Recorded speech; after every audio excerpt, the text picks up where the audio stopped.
Awa est l'eau minérale d'une pureté exceptionnelle offerte aux habitants de la Côte d'Ivoire depuis 1980. Ça m'a fait mûrir, ça mûrit des qualités de violence, des qualités de l'homme qui avait la haine, de l'homme qui n'avait pas l'amour, la joie de ses parents. Et donc ce qui m'a poussé à ces choses, ça m'a poussé à une violence de telle sorte que par le passé, quand je me mets en colère, et il faut dire que ce qui m'a poussé aussi d'abord, avant même de rentrer dans cette vie, et avant de continuer dans cette vie, j'étais un louba de boîte de nuit, l'une des plus grandes boîtes de nuit de Divo. Aujourd'hui, vous me voyez, j'ai une forme normale. Avant, non, je me nourrissais que des muscles. Donc, il fallait nourrir les muscles, quand on le dit, et prendre des poids pour pouvoir mortifier la chair, développer la chair. Et j'étais comme un monstre. À peine, c'est maintenant que je suis devenu pasteur avec les jeunes, je peux tourner mon cou comme ça. Avant, je ne pouvais pas. Là, c'était vraiment beaucoup développé, donc mon cou ne pouvait pas bouger. J'étais vraiment concentré.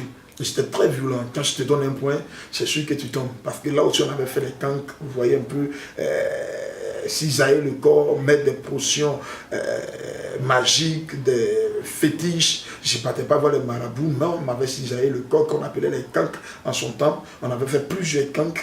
Et moi, quand j'ai fait par là, en son temps, il fallait que j'ai toujours l'eau avec moi, l'eau. Parce que j'avais signé un pacte avec la sirène des eaux. Et parlant de la sirène des eaux, j'ai rencontré la sirène. Comme au jour d'aujourd'hui, j'ai rencontré des personnes. J'ai eu à échanger avec la sirène. Dans mon jeune enfance, j'étais encore très jeune, très petit. Lorsque j'ai rencontré la sirène, je l'ai vue physiquement.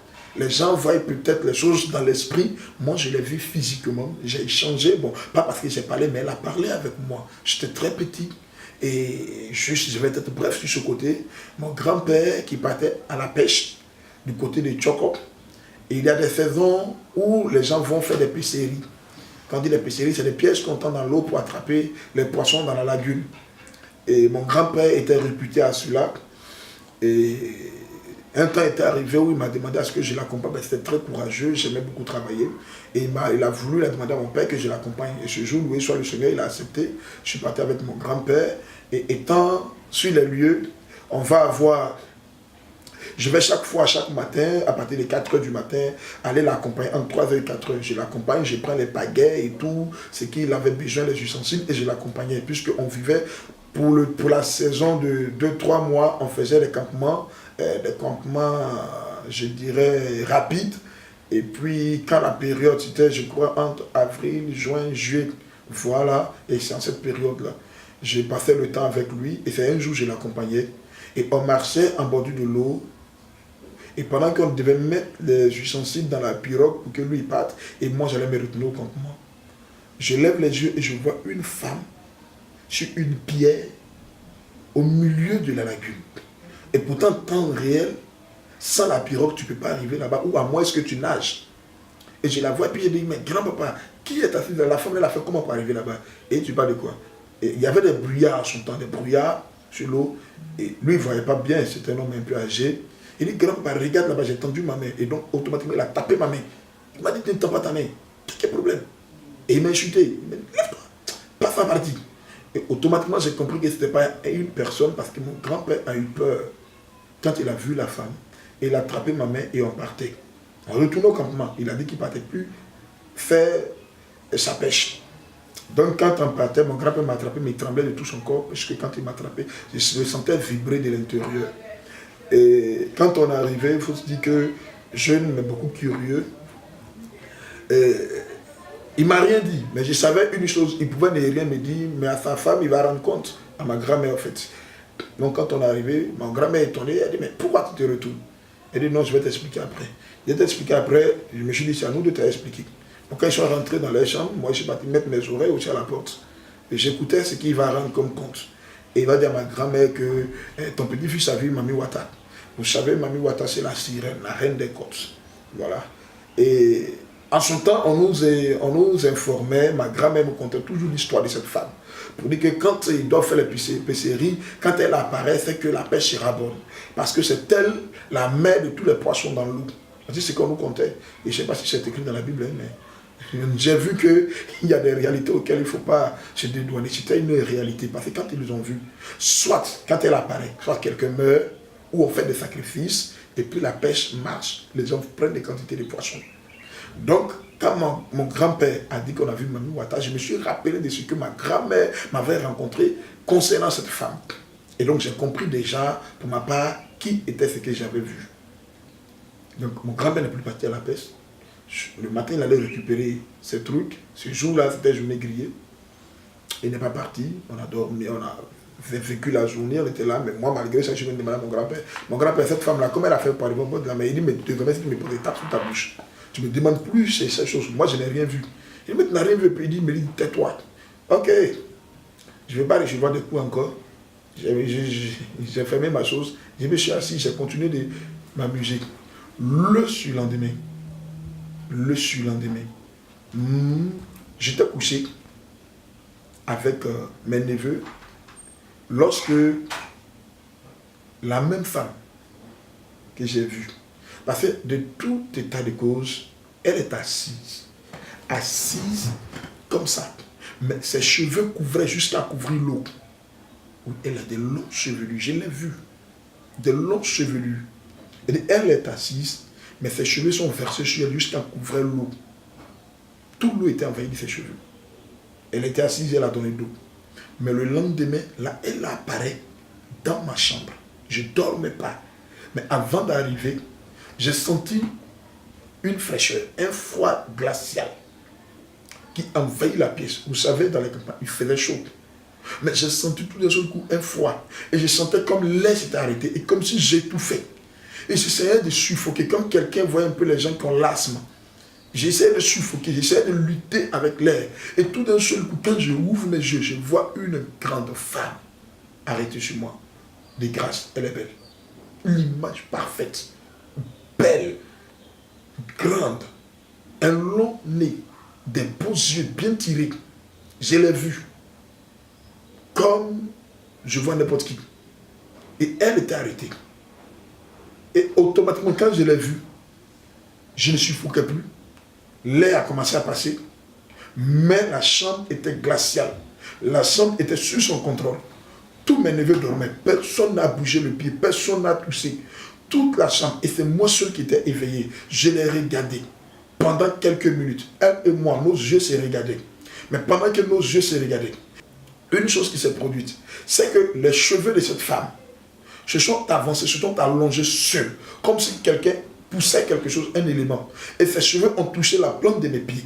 Et automatiquement, de là où j'étais couché, je me suis retrouvé dans un autre monde, où je voyais la fornication, l'impudicité, l'adultère, des femmes, des hommes nus, étaient en train de commettre toutes sortes de fornications. Waouh! Étonnante. J'ai jamais vécu ces choses. Et de là, elle va me fixer pendant un temps. Et elle n'a pas trop parlé.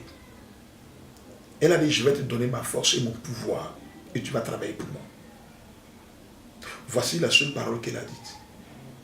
Et quand elle s'est retirée, d'abord ce sont ses cheveux qui sont retirés de mes pieds.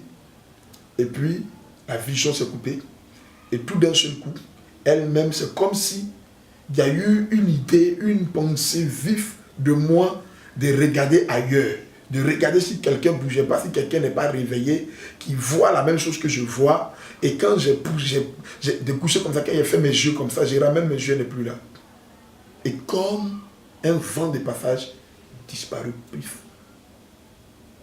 Quelque temps après, je rencontre un vieux qui se faisait comme un fou, mais très très intelligent. Il parle bien le français qu'on connaissait bien dans la région, mais il était toujours en train de dormir. C'est quelqu'un qui dort dans les cabanes, il fait ses cabanes dans la forêt et puis dort. Donc il n'était pas trop normal. Et je rencontre ce monsieur et ce monsieur va me dire qu'il va me faire un cancre. C'est de là qu'est partie ma force. Il va me faire un cancre, mais quand on lui a dit de me faire un cancre, je lui ai dit, il n'y a pas de problème. Parce qu'on connaissait le monsieur, il était réputé à son temps pour sa force physique. Les gens parlaient de lui, que c'était un guerrier en son temps. Au temps de la guerre de nos parents, son père était un guerrier, lui il est un guerrier et que personne ne le frappait. Mon grand-père me parlait de lui, que c'était quelqu'un qui avait une force terrible. Et c'est qu'il ne tape pas les gens. Il était interdit de taper les gens. Voilà pourquoi tu as le prouvé comment il ne te tape jamais. Parce que quand il te tape, soit tu meurs, ou soit tu piches sur toi, ou tu défectes chez toi. Donc, nous étant jeunes, On aimait beaucoup ce monsieur parce qu'on se dit que voici quelqu'un, on nous parlait de lui. Donc quand il m'a dit, va me faire les canques, j'étais le seul à qui il a proposé ça. Je lui ai dit, il n'y a pas de problème. Et pendant que le monsieur m'a donné rendez-vous, c'était un samedi, je me rappelle bien. Et quand il m'a donné ce rendez-vous, je suis parti. La même fraîcheur, la même odeur, même froid glacial que j'avais reçu dans la chambre, était dans toute la zone. Et il va me dire que j'ai pu faire un tank. Mais quand tu vas vouloir faire parler avec quelqu'un, il faut crier 3 fois le nom de Mami Wata. Et j'ai senti que Mami Wata était là, effectivement. Et elle lui a donné tout pouvoir de vaincre ses ennemis, de tous ceux en bagarre. Comme Jésus nous a donné tout pouvoir de marcher sur les serpents et les scorpions. Le monsieur m'a fait les canques. Il m'a pris des nouvelles lames. Il a tracé mon corps. Il a tracé dans ma tête. Il a tracé sous mes pieds et sur mes épaules, sur mes poignets. Et quand il a fini, il a pris sa tête et il m'a donné des coups de tête 3 fois. Et il m'a dit désormais, quand il va pleuvoir, tu fais par quelle que soit la force de la personne, tu le frappes.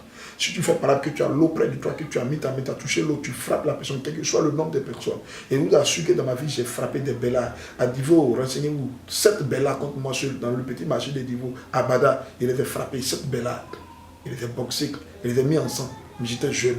Et les gens commençaient à me respecter. Voyez-vous donc, j'ai reçu le pouvoir de cette femme, de cet esprit-là du moins. Et donc, ce qui faisait que j'étais invincible. Et ce qui faisait qu'à l'école, personne ne pouvait me vaincre. Partout, je n'ai pas fait personne. J'avais une force physique pas possible. Cette force me venait de cet esprit ténébreux.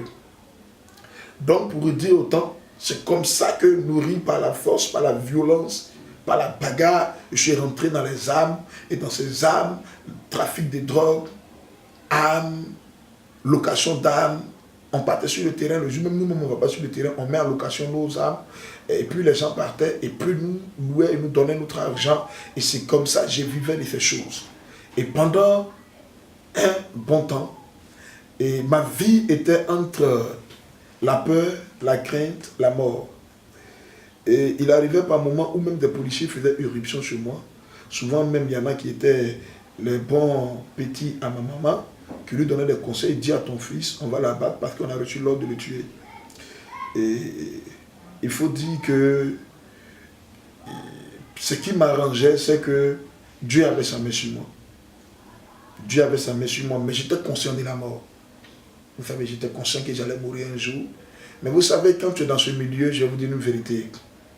Pas parce que les conseils que vous donnez, ils ne sont pas conscients, ils sont conscients. Pas parce qu'ils sont bêtes, non, ils sont conscients. Mais il y a une chose qui est là, c'est le démon qui les possède. Ma mère me donnait des conseils, il n'y a pas un moment. Hein. En fait, quand j'étais bien ancré et que j'ai commencé à développer, j'étais maintenant responsable, je n'avais plus peur. J'étais chez moi, j'avais quitté le groupe, j'avais pris mon studio et j'étais dans mon coin. Je suis venu à la maison, j'ai rencontré ma maman, je lui ai donné l'argent et là elle a pris peur. Elle m'a dit, moi j'ai fait mon commerce, maman avait l'argent, elle avait l'argent, elle faisait son commerce, les poissons, elle s'en sortait pas mal. Et elle m'a dit, je ne prends pas ton argent. Parce qu'on m'a dit que tu es devenu un brigand, tu vends de la drogue, tu es devenu maintenant un voyou. Il a fait quoi à ton argent? Moi, je vais à l'église en ce moment. Maman, maintenant, s'est convertie derrière moi. Vous comprenez? Pendant que moi, je suis gâté, maintenant, elle s'arrange. Elle se donne au Seigneur. Voilà. Et donc, je lui ai dit, bon, tant mieux. Tu fais comme tu veux. Et donc, je suis reparti. Mais de temps à autre, je venais lui rendre visite. Parce qu'elle était la seule personne que j'avais quand même. Hein. J'étais la seule personne. Donc, par moments, j'ai passé lui rendre visite. C'est vrai que là-bas, j'avais maintenant des femmes, des copines, des amis. Mais en fait, j'avais un besoin d'une famille. Je savais que ma mère était ma mère. Donc, de temps en temps, il fallait venir voir si elle se sentait bien, où elle était bien. Je voyais aussi mes petits frères qui partaient à l'école. Et bon, la vie était comme ça. Mais il faut dire que, par moments, mes frères à pied me donnaient des conseils. Et je jurais pendant qu'elle joue devant elle. Je dis, je vais changer. Ça, je vous assure, je disais dans mon cœur, souvent, elle me disait, je t'assure que je vais changer, j'ai compris, je vais changer. Et souvent, elle se mettait en cause. Elle se mettait en cause, mais il ne fallait pas que je quitte devant elle. Oh my God. Vous savez, la seule parole capable de se transformer, c'est Jésus. Donc, il faut avoir les paroles les plus douces, les plus stratèges, les plus sages. Ta sagesse ne se développera dans la vie d'une personne qu'à partir du moment où Dieu apportera sa caution à ta parole. La seule parole capable de transformer, c'est la parole de Dieu. Maman me disait tout ça là, je ressentais un poignard par ses paroles. Mais il fallait que je quitte devant elle, je traverse le seuil de la porte. Voici une parole qui me frappait l'esprit, que le diable m'amenait toujours. Oh, laisse tomber, on est né garçon, on mourra garçon. N'aie peur de rien. Doux, absorbant, résistant, exigez toujours Lotus le vrai.